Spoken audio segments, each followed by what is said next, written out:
அவங்க கிட்ட இவ்வளவு நல்ல நல்ல துணியெல்லாம் இருக்கு, அதை மட்டும் நம்ம பார்த்துட்டு வந்துடலாம்ண்ணா. அப்புறம் நீ நகரத்துக்கு போகும்போது எனக்காக அதே மாதிரி துணி வாங்கிட்டு வாங்கண்ணா. இல்ல மீரா,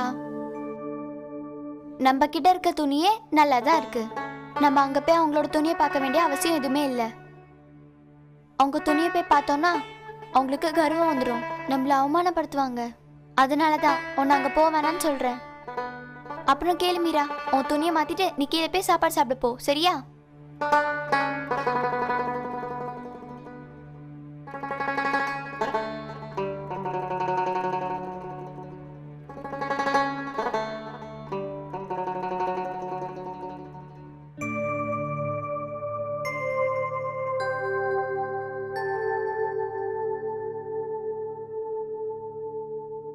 எங்கண்ணா நல்ல துணி இருக்கு?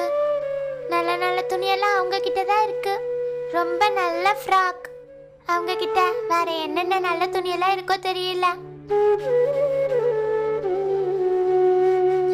அண்ணா, நீ வர வேணாம் நினைச்சா வராத. ஆனா நான் மட்டும் கண்டிப்பா போக போறேன். அப்புறம் என்ன மாதிரி ஒரு சின்ன பொண்ணு வந்திருக்கால, அவளோட துணியை நான் கண்டிப்பா பார்த்தே தீருவேன்.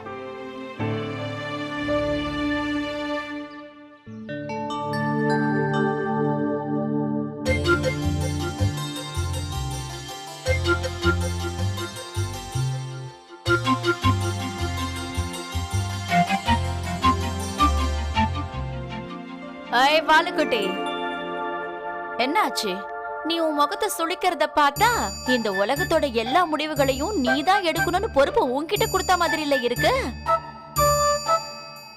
குண்டு பாட்டி, நான் உன்னை யோசிச்சுட்டு இருக்கேன்.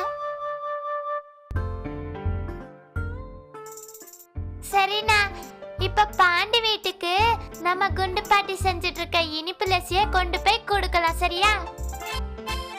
அந்த இனிப்பான லெசிய சாப்பிட்டாங்கன்னா எல்லாருமே இனிப்பு இனிப்பா மாறிடுவாங்க அண்ணா. அப்புறம் அண்ணா, என் அளவுலயே ஒரு பொண்ணு இருக்கால, அவளோட ட்ரெஸ் எல்லாம் பார்க்க போறேன்னா. மீரா, நான் சொன்னல நம்ம அவங்க கிட்ட போக கூடாது. அவங்கெல்லாம் ரொம்ப கர்வம் பிடிச்சவங்க, மரியாதை கொடுக்கவும் தெரியாது. இப்ப அவங்க கூட பாண்டியும் இருப்பான். தேவையில்லாம ஏதாவது பிரச்சனை ஆயிட போகுது மீரா. அப்புறம் தேவையில்லாம நம்ம அவங்க கிட்ட போய் நிக்கணும். சாப்பிடு, சீக்கிரமா சாப்பிட்டு ஹோம்ஒர்க் எழுதி அப்புறம் நம்ம போய் படிக்கலாம்.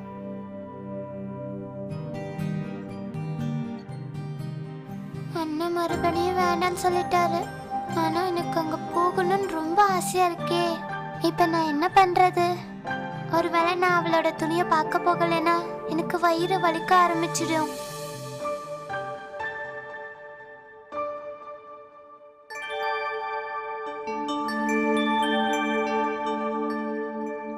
அண்ணா, எனக்கு ஸ்கூலுக்கு லீவ் விட்ட முதல் நாள்ல அண்ணா, நான் எப்படி பார்த்தாலும் தினமும் தான் படிக்கிறேன். பாரு, நான் படிச்சு படிச்சு என் கண்ணு இவ்வளவு சின்னதாயிடுச்சு பாரு. இப்படி இப்ப முதல்ல நம்ம ரெண்டு பேரும் கண்ணாமூச்சி விளையாட்டு விளையாடலாமா? அதுக்கப்புறம் படிக்கலாம்.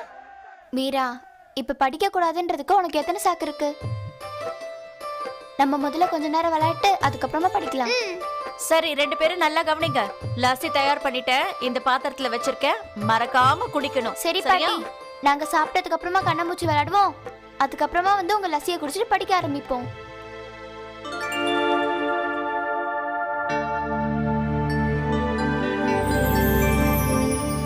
அண்ணா, என்னோட வயிறு நிறைஞ்சிருச்சு. ஆமா மீரா, எனக்கும் வயிறு நிறைஞ்சிருச்சு. வா, நம்ம கை கழுவிட்டு கொஞ்ச நேரம் விளையாடலாம்.